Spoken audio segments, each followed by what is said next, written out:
Um, Distinguished guests,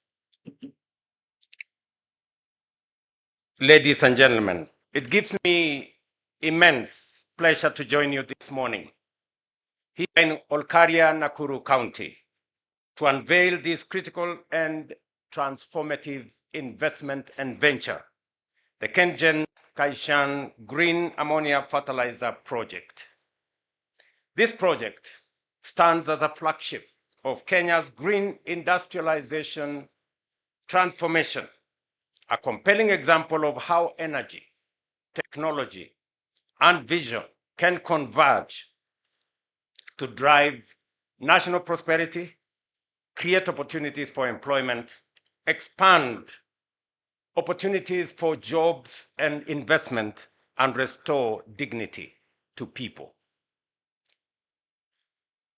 This is a very important event. I have been out of my office for a week. Today, when I landed in my office, I had a full desk with papers and stuff. But this was so important to me that I had to postpone even my trip to Qatar to be able to preside over this function. Many may not know the significance of what we are doing here today. Let me say, for many to understand, this event is historic because of three and many reasons. I'll give you a few. But one, this event represents an investment of $800 million. That is close to 100 billion shillings. It demonstrates confidence in the Republic of Kenya, and it gives us an indication of what investors think about Kenya. When we say we have stabilized our economy, we have brought inflation under control, we have stabilized our exchange rate, and our economy is on sound footing, this is what you get: confidence by investors to put their money in our country. Number two, it is significant because for the first time in the African soil, fertilizer will be produced from ammonia that is coming from green energy. This is the first ever plant in this continent that this is going to happen. We have been in many meetings. Ever since I came into office, I held the Africa Climate Summit to discuss how to balance environment and nature, and to persuade many who do not see how it is possible for us to live in a world that is sustainable and to have energy that does not interfere with nature.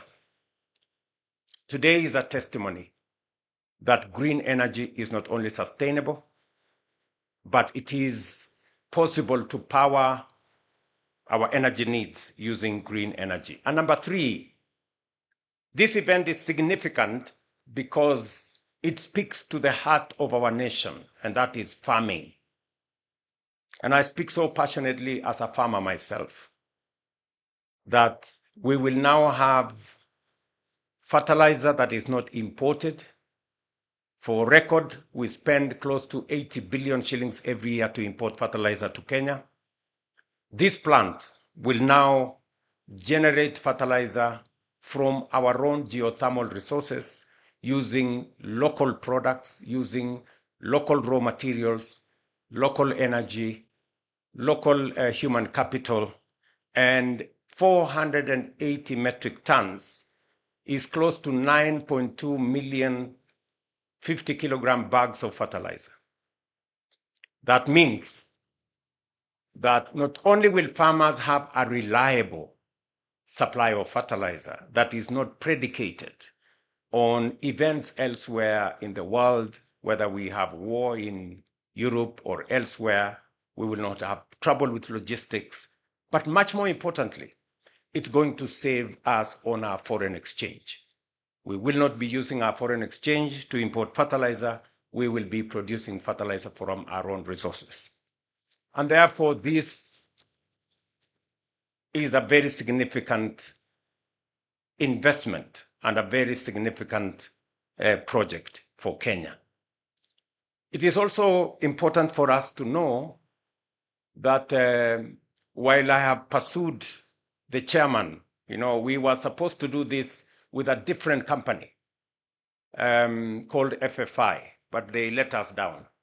But when I discussed with the chairman of Kaishan, and he offered to step in, I have been on this project for the last 2.5 years.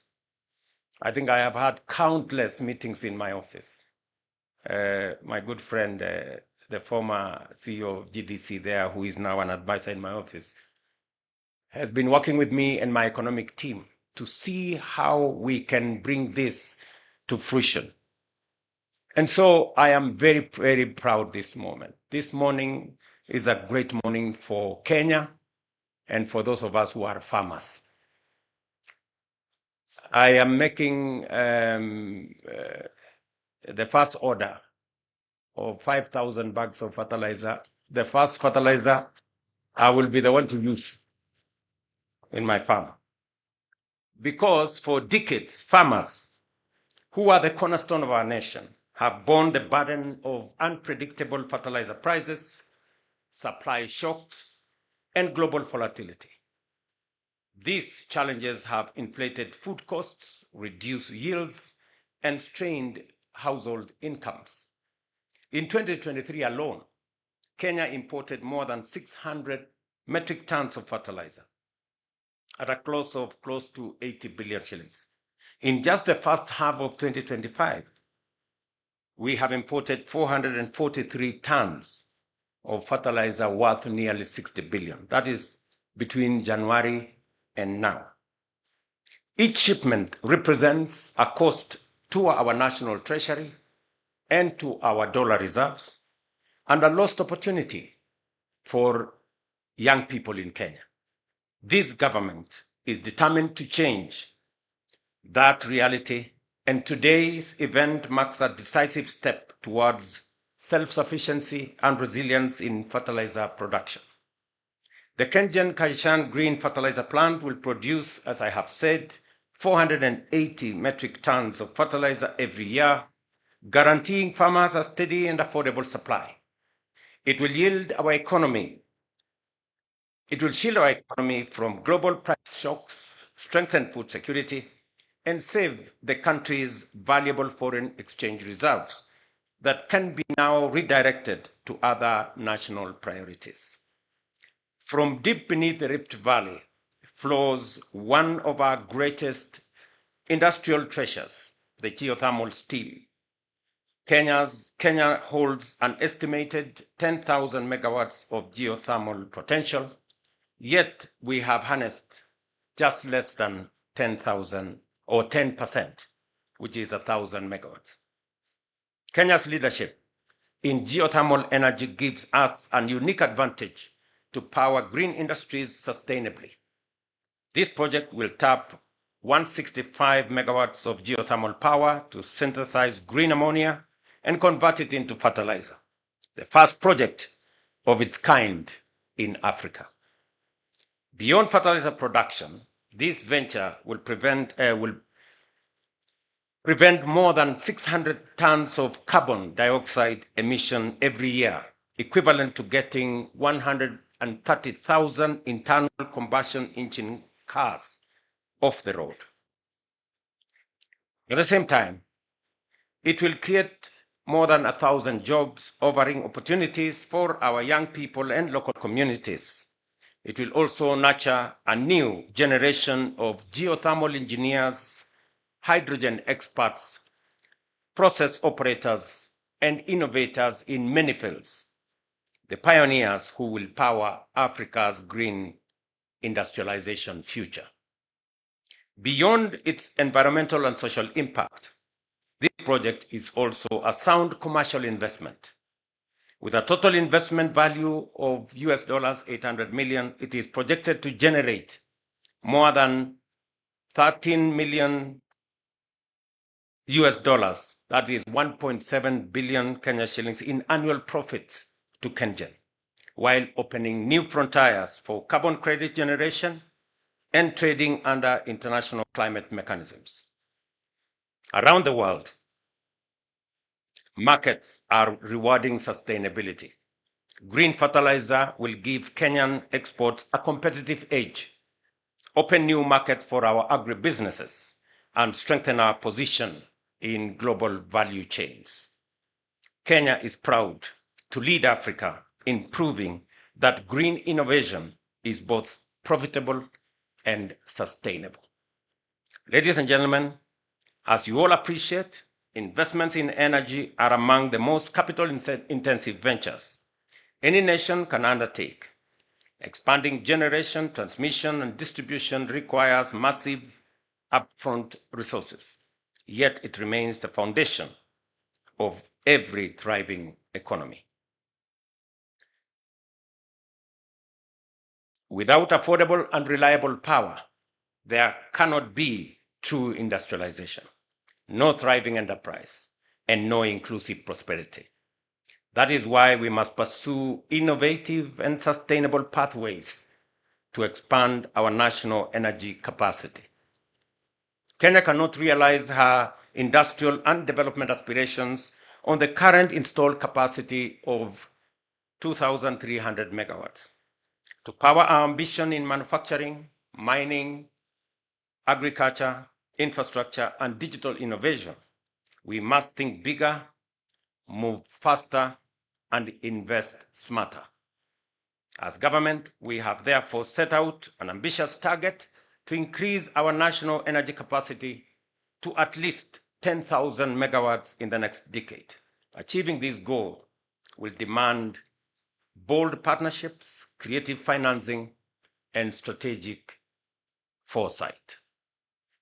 It is the reason why we are not only giving priority to public-private partnerships, such as the one we launched here today, but also establishing a national infrastructure fund to mobilize long-term blended capital for transformative projects, not only in energy, but also in transport, in our airports, in roads, in our dams, and other critical enablers of growth.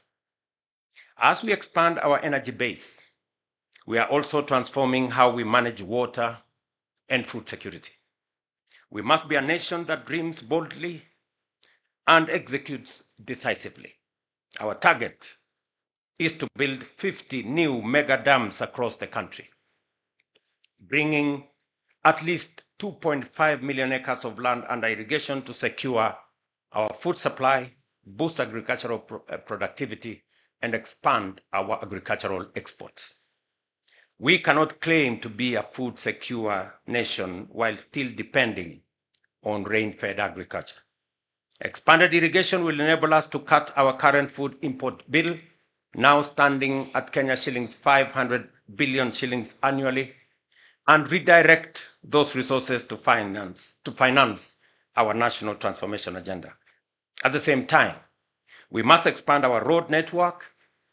And speaking about what I have said here, the Member of Parliament who represents the next constituency here, on behalf of the other leaders from this region, it is our intention that as we expand the job opportunities that will be found in this KenGen, as was said by KenGen management, they will involve the local community here in making sure that the young people that come from this area become part and parcel of the workforce that will drive this great investment. Let me also say that as we expand our generation from geothermal, I'm very happy that there's a lot of expertise that has been built at KenGen on dam construction. As we do the 50 mega dams, we should be able to generate an extra 2,000 megawatts of energy and also store enough water to irrigate 2.5 million acres of land, because at the moment, the land under production in rain-fed agriculture is almost depleted, and therefore the only potential that exists for us to generate and produce more food and stop importing food to Kenya is to go irrigation. Irrigation therefore requires us to store water and to also make sure that we generate energy using that water as we use it for irrigation. And therefore, I am looking forward to working with the leaders in this space, members of parliament, both at the National Assembly and the Senate, as we push the new initiative that will give us an infrastructure fund that is going to work with the private sector. We all realize that unless we leverage the private sector, we will not have enough resources to drive our transformation. But if we work with the private sector, like in this particular case, Kaishan is investing $800 million. That is 100 billion shillings. That is not our money. That is not in the balance sheet of the Kenya government. It is private sector money. But how are we connecting the dots? We are giving them a power purchase agreement. We are going to give them a fertilizer purchase agreement that is going to support this investment. The National Infrastructure Fund will be able to be the fulcrum where we can structure more investments, leveraging on public resources, public assets, to leverage private sector resources to be able to implement public projects. Just here in Naivasha, this month, I will be coming to launch the road from Rironi to Mau Summit. It is going to cost anywhere between 170 and 200 billion. Again, it is not public money. How are we leveraging the private sector? This is private sector money. We are going to give them a concession agreement that is going to generate resources for them to repay their investment. And this is the kind of innovation and creativity that we need in the public sector for us to use public assets, public resources to leverage 3, 4, 5 times private sector resources to be able to drive our transformation. It is no longer possible for us to borrow money to build a road like the one we are going to build here from Rironi to Mau Summit. If we were to borrow 200 billion shillings, we would have to close our books and do nothing else. So it is important for us to know, how are we going to think outside the box? We need to be strategic, we need to be innovative, and we need to be agile in how we leverage the resources that we have. And that is why I am determined that our country has tremendous potential, and we've always talked about it, but we haven't actualized because there has not been enough strategic thinking, enough creative and innovative investments to be able to unlock the great potential that the country is. And that is why I insist that Kenya is a third world country by mistake. And we owe it to the people of Kenya to get Kenya to the right place. Kenya is supposed to be among the first world countries. And we can do it in our lifetime if we are strategic, if we are innovative, and if we can think outside the box. And therefore, I am very confident that this investment energizes our resolve of transforming Kenya to that great nation that it should be. When I say that we should expand, and this is the plan that I'm going to lay out to the people of Kenya, that we should have at least a minimum of 1,000 kilometers of dual carriageway tolled so that we can have enough superhighways in Kenya. I have instructed the Ministry of Roads to work on the first 10,000 kilometers priority list and another 10,000 kilometers phase 2, so that instead of haggling about 2 kilometers here, 10 kilometers there, 20 kilometers here, and we are scrambling and there is negative competition, we should be bold and do between 10 and 20,000 kilometers so that we can connect every part of Kenya and make every region believe that they belong to one great nation called Kenya.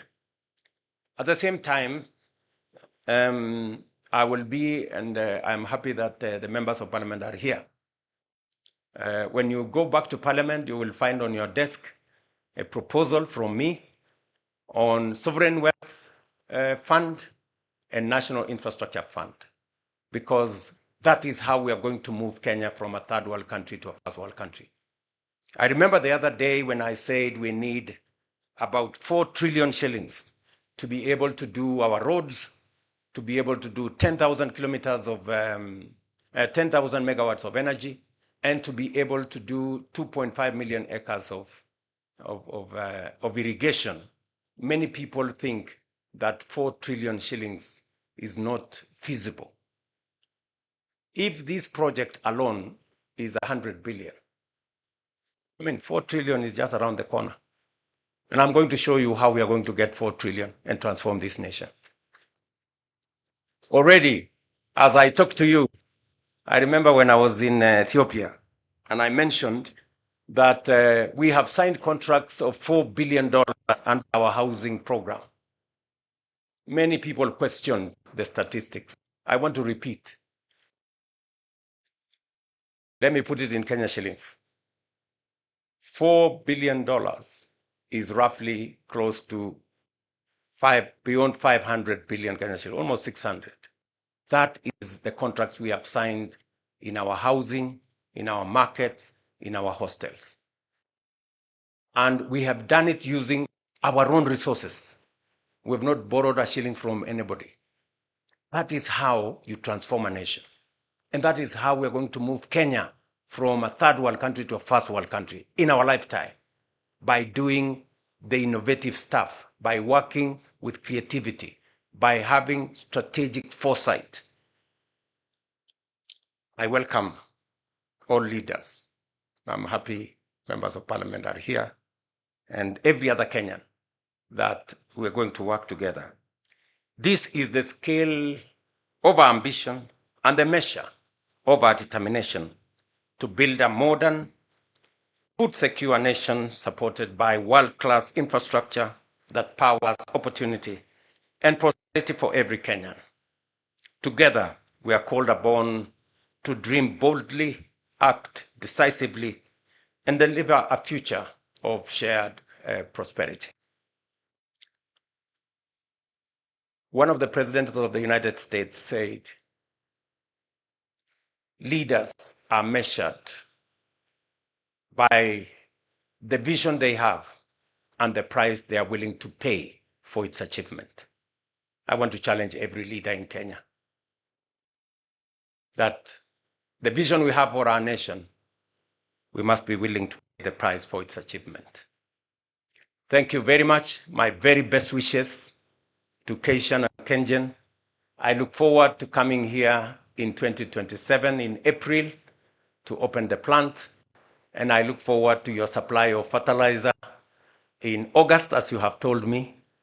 I want to be the first farmer to use green fertilizer from our own resources. Thank you very much, and God bless you.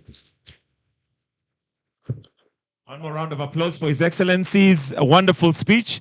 May I request that we take our seats briefly? Your Excellency, we have some gifts for you. Let's take our seats, please. Kindly, let's take our seats. And the first gift is from Kenjen. So let me invite the MD and CEO, Engineer Peter Njenga, to present the gift. Naomba tafadhali tuketi. Hebu tuketi kidogo tafadhali. Tuketi. Tuketi.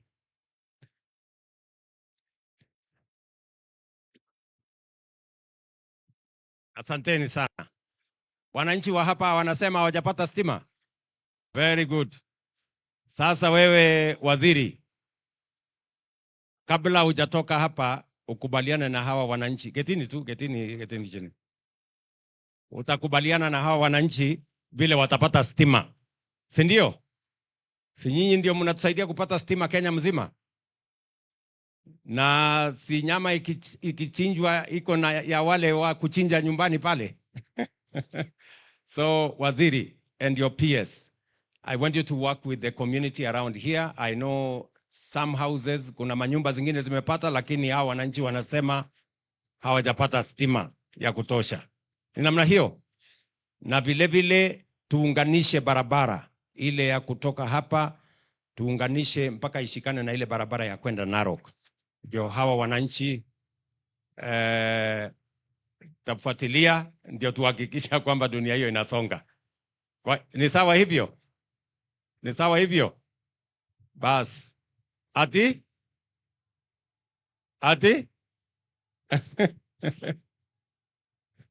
Aya, asante sana. Thank you very much. Thank you very much. MD, kindly, if you can come and present the gift, and then let's have the second one. But the first one presented by MD and CEO, Peter.